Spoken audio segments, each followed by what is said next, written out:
Good morning, friends. Today we are going to discuss the complications of thyroid surgery, how to predict them, prevent, and protect them.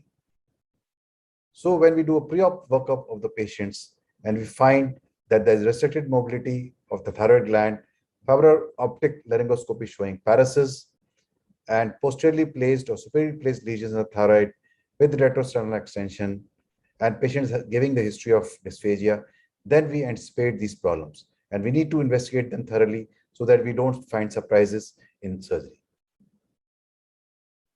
So the complications which we encounter most commonly are the recurrent laryngeal nerve, external branch of superior laryngeal nerve, and the parathyroid injury. The other rarer ones are bleeding, tracheal injury, and esophageal injuries, and complications related to LG devices. So recurrent laryngeal nerve injury, why this complication is important is because it causes, if unilateral injury causes hoarseness, bilateral will cause a devastating problem of stridor and acute airway obstruction, and major cause of medical legal litigations. So one should keep the recurrent laryngeal palsy less than 1%. We should assess mostly we need to identify this nerve, and has been found out that if we identify the nerve, the permanent injury rates are quite low. So vagus nerve comes down and loops around the right subclavian artery, and it takes a oblique course. As compared to the left side, it loops around the aortic arch and takes a vertical course in the tricuspidal groove, and it is longer. So this anatomy is relevant, especially when we are doing a dissection over the trachea, and especially if we go laterally on the left side, we might injure the left recurrent nerve. Other important anatomical thing which we need to remember by doing this surgery is that the most common placement of inferior thyroid artery is anterior, and recurrent nerve lies posterior to it. Another important variation which can happen in most of the patients, 70% of patients will find that it is extralaryngeal bifurcation of the nerve is there, of which two branches are the most common. And important one is that anterior branch contains most of the motor fibers, which needs to be preserved. So one of the examples of it, while I was doing endoscopic retroauricular thyroidectomy, so you can see these two branches here, and one branch is going medial to the ligament of Berry. So one needs to be cognizant about his anatomy that anterior branch is an important one. And while using harmonic, one is to place the active blade on superior upwards so that we don't do a thermal injury to the nerve here. So other important landmark is tubercle of Zucker, which is a lateral projection which is seen, which can be small or large, and just behind this organ of Zucker lies the recurrent nerve. So if this tubercle is enlarged, then definitely it poses this nerve to injury. So one of the examples I will show you. So in this you can see the left thyroid lobe, and this is the tubercle of Zucker. So recurrent nerve usually lies just below it. This is the inferior thyroid artery. You can see we are just dissecting the tissue below it. You will see it. See, this is the recurrent nerve. Observe the recurrent nerve here. So other landmarks what we use is a Simon's triangle. That's laterally lies the common carotid, esophagus, and inferior thyroid artery, where recurrent nerve can mostly found. Other landmarks which we usually use is you follow the inferior border of the cricoid also, which will lead to the entry point, or the inferior border of the inferior constrictor muscle, where the entry of recurrent nerve is there, where the most injury happens in the while dissecting the nerve. So it is a dense condensation which connects the posterolateral surface of the thyroid to the trachea and cricoid, and recurrent nerve is attached to it with a fibrovascular dense tissue here. So when we retract this thyroid lobe medially, it causes a traction injury here. And the injury can happen when we are dissecting the ligament of Berry also. Why? Because ligament of Berry contains some vascular twigs of inferior thyroid artery, inferior laryngeal artery. So if we are not very careful, the bleeding can occur here, and controlling the bleeding, we can injure the recurrent laryngeal nerve. So one has to be cognizant. Thyroidectomy is lateral approach, which is one of the most common approaches that we use it. We retract the thyroid lobe medially, and then we tease out all the fibrovascular tissue on top of it, with which we preserve the parathyroid supply as well. And this is our inferior approach, where we go quite down and then identify in the tracheostomial groove. Superior approach can also be used, where we identify the entry point into the inferior constrictor at So I will show you one of the example. In retroorbital robotic therapy, we use a superior approach. When you come to the superior pole, then we dissect out the progress was holding the pole.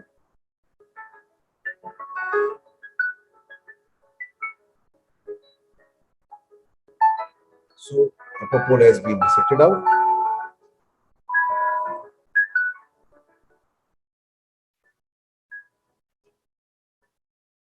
So just tissue lateral to the upper pole is being dissected.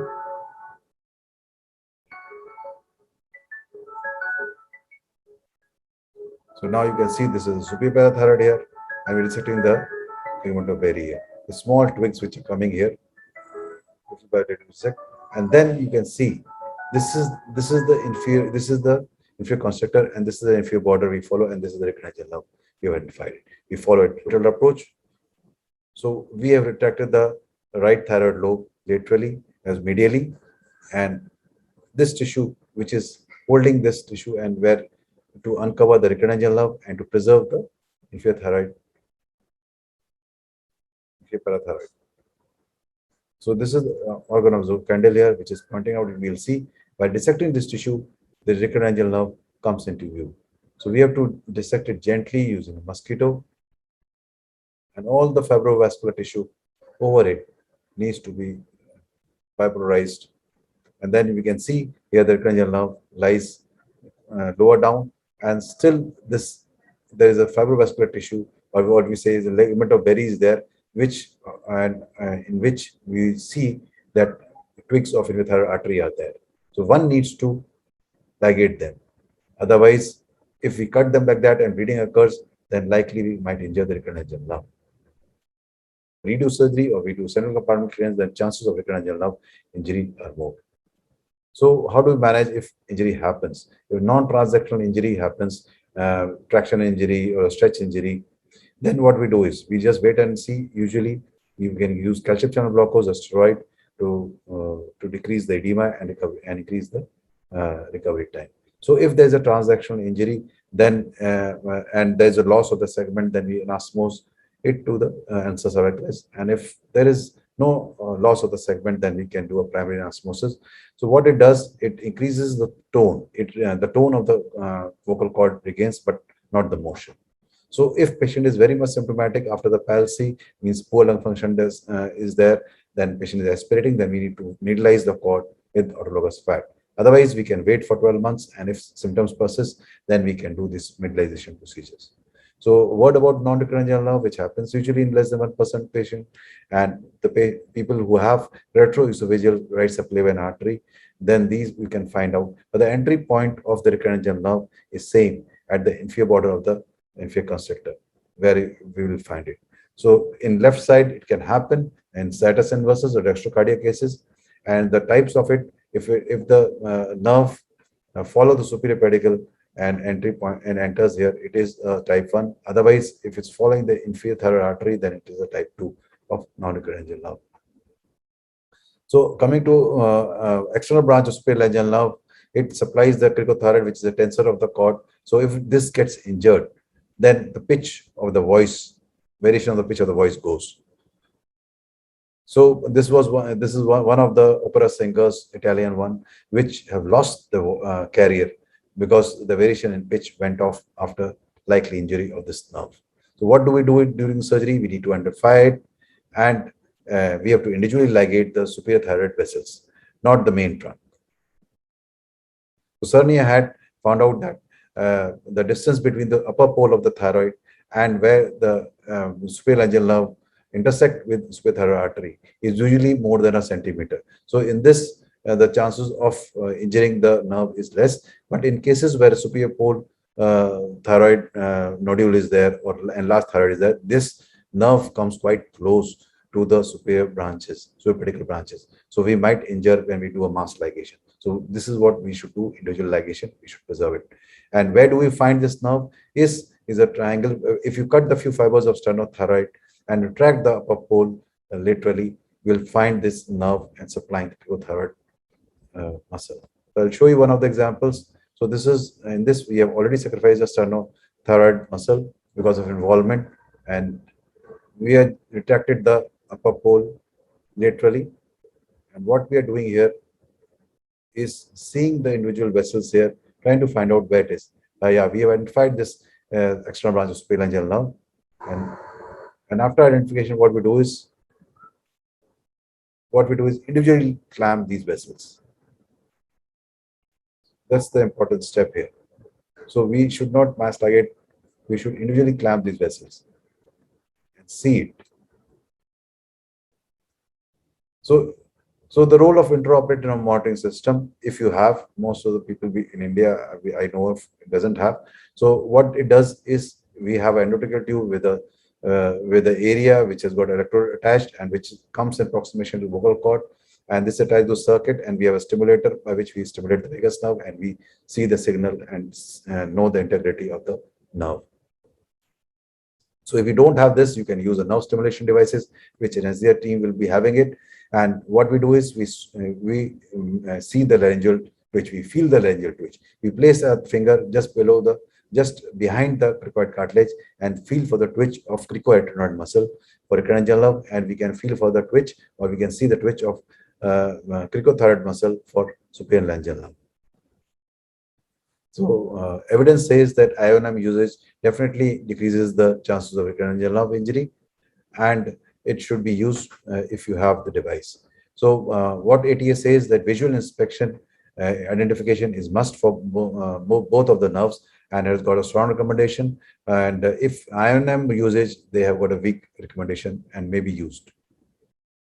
So superior laryngeal nerve might not be in 5-20% of the cases. So if this nerve gets injured, then one can do a voice therapy. And for bilateral paresis, then we can do a static procedure for elevation of the pitch.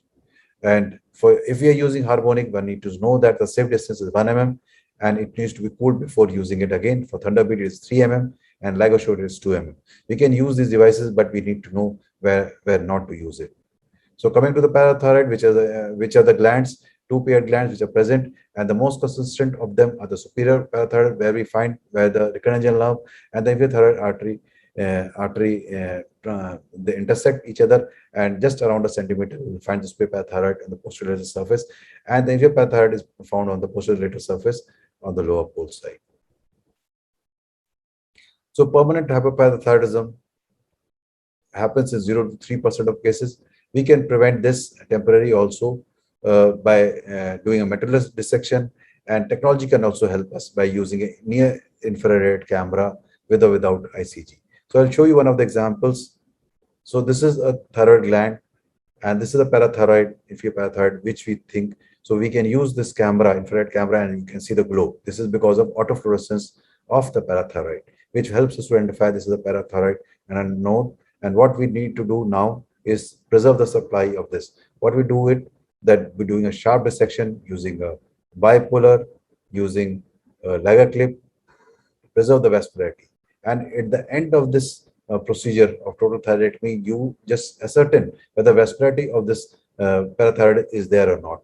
If we say it's non-vascular, if you're doubting it's dark, and you are doubting about the bleeding, then better would be to reimplant. So reimplantation of sternocleidomastoid, the technique was first done by Lahe almost 100 years back. So how do we do it? So whenever you are not sure of the tissue, you send one sliver for the sliver of that for frozen section confirmation, and then you make 1 mm or 2 mm pieces of it. And what you do is just filter these pieces, and then after that, you will just reimplant into the sternomastoid pocket which you have made, and then suture it with silk. So now the complication which can happen after thyroidectomy is bleeding, which is relatively rare, and various studies have found that there's no use of drains, but usually in our practice we prefer putting a drain. We can remove it in a day or two. So in summary, I would like to say, if we have a preoperative functioning recurrent nerve, every attempt should be made to save it. Lateral traction of the thyroid lobe should be gentle to prevent the traction injury. And if parathyroid vascularity is questionable, then please reimplant it.